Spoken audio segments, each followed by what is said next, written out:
여보, 요즘 가게 많이 바쁘지? 일손 부족하진 않아? 무슨 소리야? 요즘 매출 떨어지고 장사 안 돼 죽겠는데. 이 근처에 작년부터 올해까지 새로 생긴 프랜차이즈 카페만 몇 개인 줄 알아? 이미 아르바이트는 다 내보냈고 이번 달 지나면 직원도 한 명 내보내야 할 판이야. 그 정도야? 당신 가게는 그래도 단골 손님 많잖아. 프랜차이즈 카페한테 손님 뺏길 정도는 아닌 걸로 알고 있는데. 그것도 옛말이지. 요즘 옆에서 1,500원, 1,000원 이런 식으로 자꾸 가격으로 밀어붙이는데 나라고 용 빼는 재주가 있어? 그냥 목숨만 살려달라고 납작 엎드려 버티는 수밖에. 이러다가 가게 그만두고 당신 벌어오는 돈으로 집에서 살림이나 할까봐. 안 돼, 내 월급 해봤자 얼마나 된다고. 우리는 당신이 돈을 많이 벌어야 굴러가는 시스템이야. 아직 내 차 할부도 안 끝났고 집 대출도 갚아야지. 알지 알아. 아니까 내가 매출이 떨어져도 이 짓을 포기 못하는 거지. 다음 달부터 직원 하나 줄이고 내가 일을 더 하려고. 그래야 조금이라도 남겨서 가져갈 수 있을 것 같아. 조금만 참아봐. 원래 체인점 새로 생기면 사람들이 그쪽으로 쫙 몰렸다가 시간 좀 지나면 다시 원래 다니던 곳으로 돌아오잖아. 그래, 지금은 버텨야지. 근데 갑자기 내 가게 상황은 왜 그렇게 물어봐? 원래 당신이 내가 하는 일에 이렇게 관심이 많았던가? 나야 원래 당신 하는 일에 관심이 많았지. 근데 내가 카페 운영에 대해 아는 게 없으니까 조용히 있는 거잖아. 다른 게 아니라 엄마가 그러는데 정윤이가 카페 일 좀 배워보고 싶다 하더라고. 빵 만드는 것에도 관심 있다고 하니까 다음 달부터 당신 가게에서 일 좀 시켜봐. 뭐, 방금 내가 하는 말 못 들었어? 가게 매출 떨어져서 힘들다니까? 있는 직원도 내보내야 할 판인데 아가씨를 어떻게 내가 데려다 일을 시켜? 걔는 초보니까 월급 많이 줄 필요도 없잖아. 그냥 최저임금 주고 힘든 일부터 시켜봐. 카페나 식당 일 같은 걸 안 해봐서 얼마나 힘든지 몰라. 그러니까 아주 힘든 일 시키면 일주일도 못 버티고 그냥 도망갈걸? 그랬다가 어머님이 나서서 뭐라고 하시면 어떡해. 일할 때 불편하기도 하고 진짜 지금 사람 하나 더 쓸 여력도 없어. 당신이 내 가게 요즘 힘들어서 사람 못 뽑는다고 이야기 좀 잘해봐. 아니, 나도 당연히 힘들 것 같다고 대답했지. 근데 내 동생이 당신한테 일을 배우고 싶다고 하더라. 뭐 거기 커피랑 빵이 맛있다나 어쩐다나. 아니, 근처에 스타벅스도 있고 더 큰 카페들 많은데 왜 나한테 온다는 거야? 몰라, 아무튼 다음 달부터 일하고 싶대. 면접 보고 싶으면 미리 불러서 이야기 한번 해보고 필요한 서류 같은 거 미리미리 이야기해줘. 아, 진짜 싫은데. 저는 작은 베이커리 카페를 6년째 운영하고 있고 나름대로 장사가 잘 되는 편이었어요. 한때는 한 달 매출 5천 이상 찍을 정도로 새벽부터 오후 내내 빵만 만들고 커피 내리다가 집에 갈 정도였습니다. 이 주변에 큰 경쟁자가 없기도 했고 제가 유학 생활하면서 취미로 배웠던 빵들이 사람들에게 반응이 꽤 좋았어요. 그런데 바로 작년 초부터 근처에 커다란 프랜차이즈 카페가 생기기 시작하고 그 뒤로 매출이 절반 이하로 떨어지게 되었습니다. 많던 아르바이트생들과 직원들을 줄여가며 버틸 수밖에 없었어요. 그나마 몇 달 전부터 줄어든 매출이 다시 오르기 시작했는데 아직도 많이 힘든 상황입니다. 이 와중에 신우까지 우리 가게에서 일을 하고 싶다 하는 바람에 스트레스가 이만저만이 아니었죠. 정윤이는 일 잘하고 있어? 엄마가 그러는데 요즘 집에 오면 피곤해서 바로 골아떨어진다더라. 그래? 그럴 리가 없는데 이상하네. 엄마가 당신이 정윤이한테 일을 너무 많이 시키는 거 아니냐 걱정하더라고. 좀 쉬엄쉬엄해. 뭐? 내가 이러니까 아가씨 일 시키기 싫은 거야. 힘든 거 하나도 시킨 적 없고 직원들이 다들 뒤에서 뭐라고 해도 차라리 내가 더 하고 말지. 아가씨한테 시킨 적 없다니까?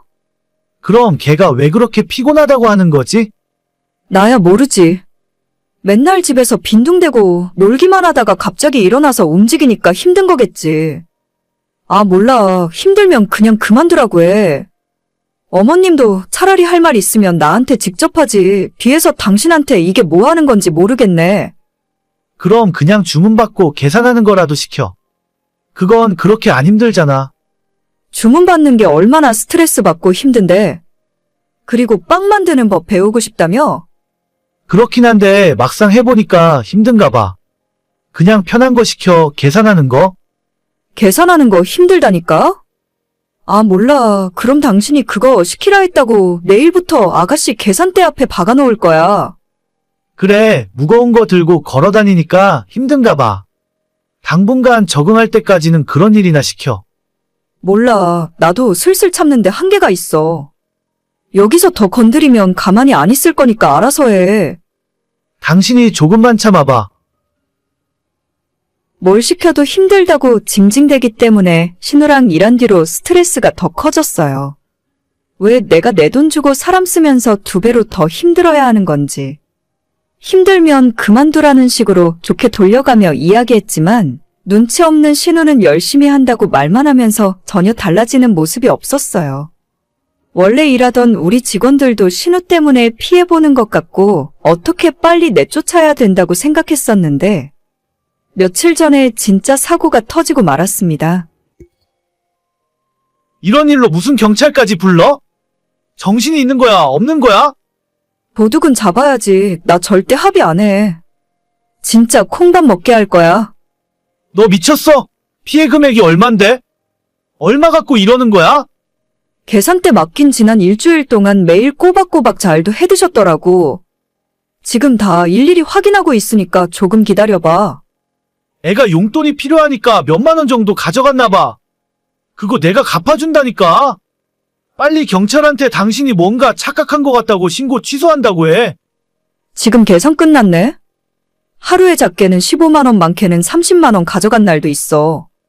총 180만 원이네. 이거 당신이 갚아줄 거야? 뭐, 180만 원?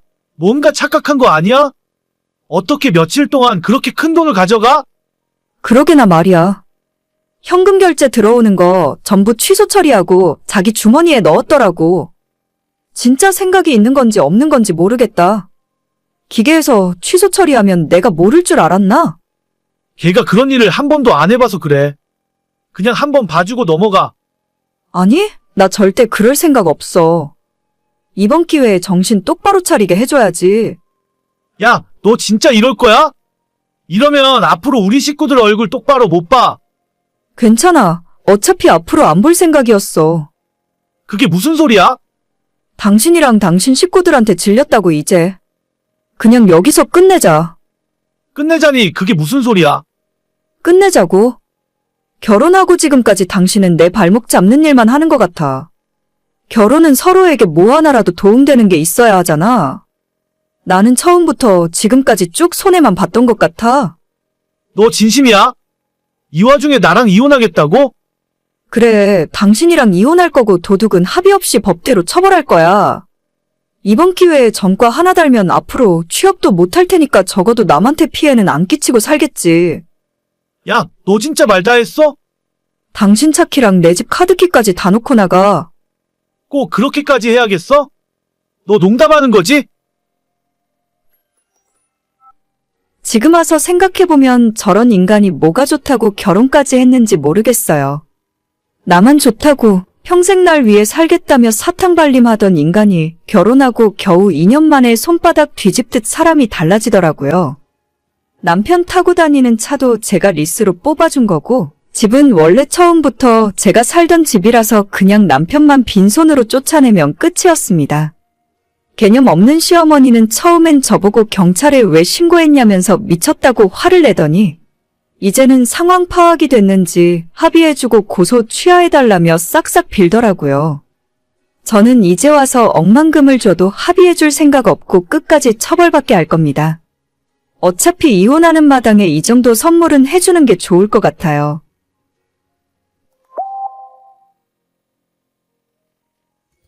여보, 지금 어디야? 집에 있는 거 맞지? 나 아까 퇴근해서 방금 집에 도착했지. 아까부터 그건 왜 자꾸 물어봐? 아니, 당신이 집에는 잘 들어갔나 걱정되니까 그렇지? 저녁에 뭐 먹고 싶은 거 있어? 야근 끝나고 가면서 사갈게. 아니야. 당신 늦게 오는데 먹긴 뭘 먹어? 당신이나 저녁 잘 챙겨 먹고 야근해. 그래요. 내가 맨날 바빠서 진짜 미안하다. 결혼하면 당신한테 잘해준다고 그랬는데. 그런 소리를 이제 와서 뭐하러 해? 빨리 들어오기나 하세요. 알겠어. 막차 끊기기 전에 집에 들어갈게. 저는 결혼 3년 차 31살의 여자입니다. 남편은 결혼하기 전부터 저를 좋다고 따라다니던 사람이었고, 당시에 남편에게 큰 관심이 없었지만 2년 가까이 연애 한번 하자고 따라다니는 당시의 남편에게 마음을 열어주었어요. 사실 남편의 외모가 키도 좀 작은 편에 전체적으로 제가 좋아하는 스타일은 아니었지만 이 남자라면 평생 바람 피울 걱정은 없이 살 것 같더라고요. 남편을 만나기 전에 사귀던 사람이 제 친구와 바람을 피우면서 친구도 잃고 남자도 잃고 당시에 너무 힘들고 슬펐던 기억이 있습니다. 그렇게 저를 좋다고 따라다니던 남편과 연애를 시작했고 정말 처음부터 끝까지 헌신적으로 제게 잘해주었어요. 연애 2년 만에 결혼까지 하게 되었고 지금까지 3년째 별 이상 없이 잘 지내고 있었습니다.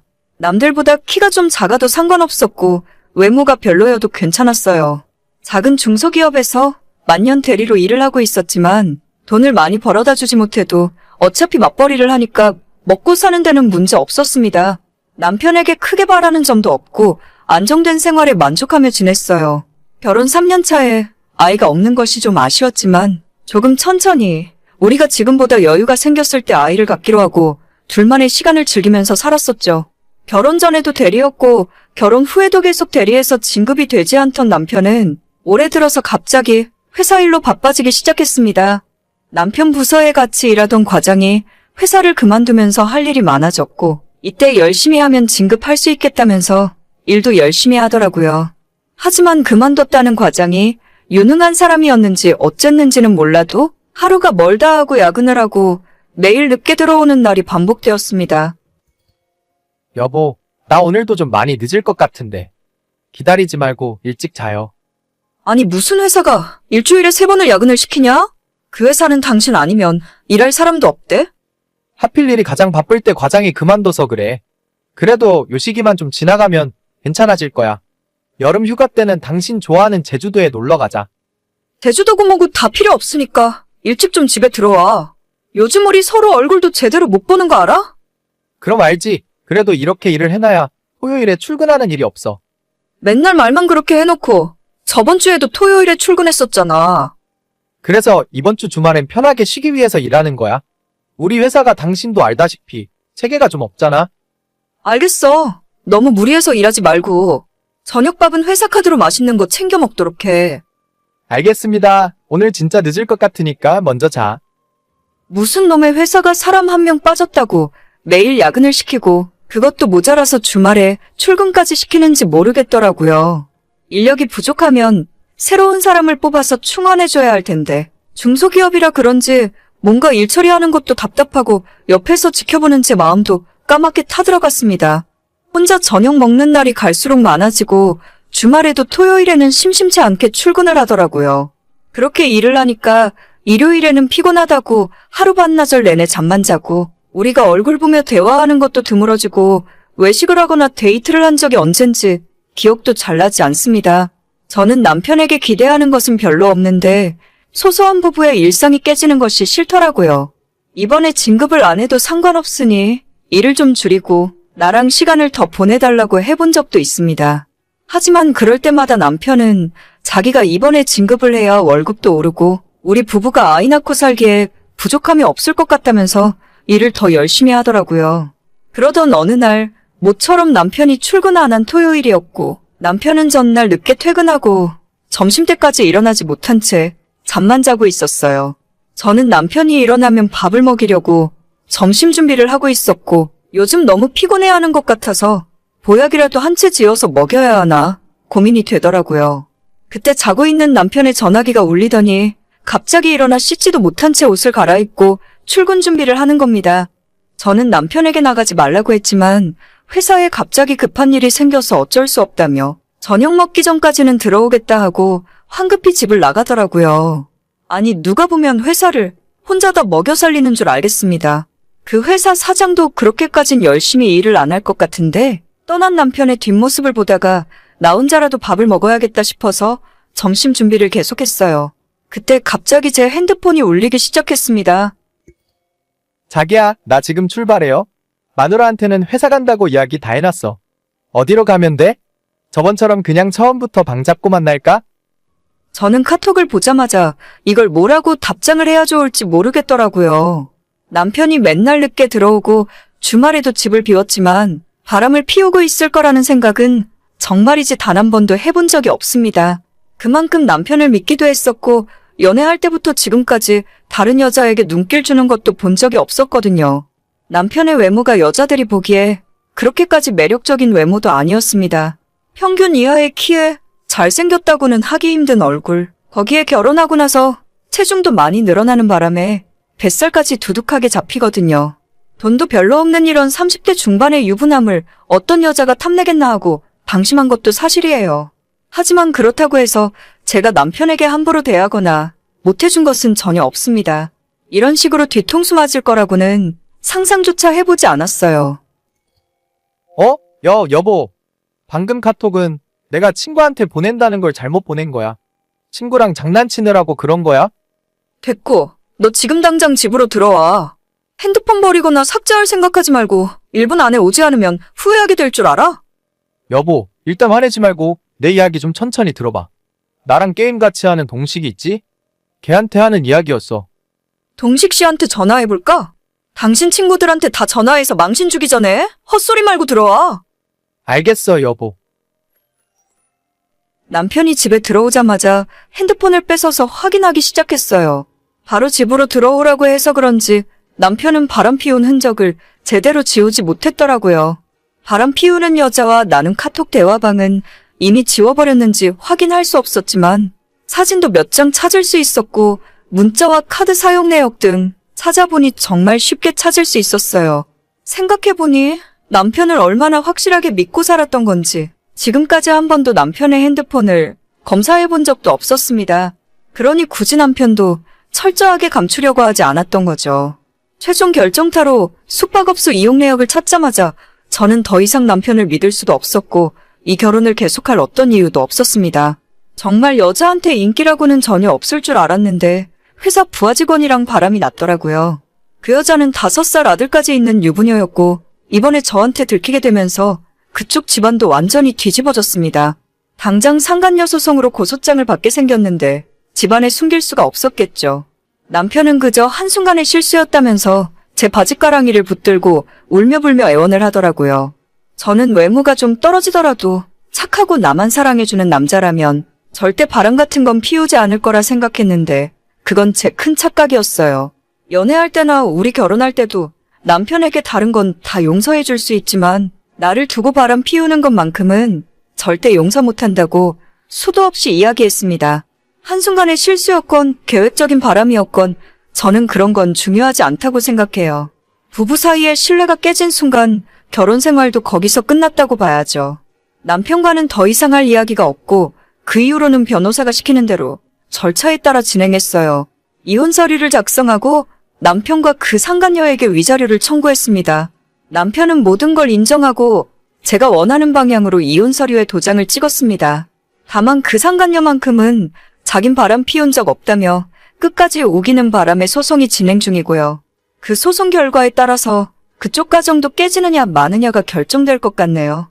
애까지 딸린 이혼녀가 된다면 제 전남편과 합쳐서 가정을 이루면 딱일 것 같습니다. 상간녀와 상간남의 만남이라면 천생연분이 따로 없겠네요. 못생기고 여자에게 인기 없을 것 같은 남자라고 해서 믿고 살았더니 이렇게 뒤로 호박씨를 까고 있을 줄은 몰랐어요. 어차피 이렇게 될 바에는 얼굴이라도 좀 더 잘생긴 남자랑 결혼할 걸 그랬습니다. 그럼 억울하지는 않죠. 오늘의 사연은 여기까지입니다. 구독과 좋아요, 알림 설정은 많은 힘이 됩니다. 다들 행복하시고 좋은 하루 되세요.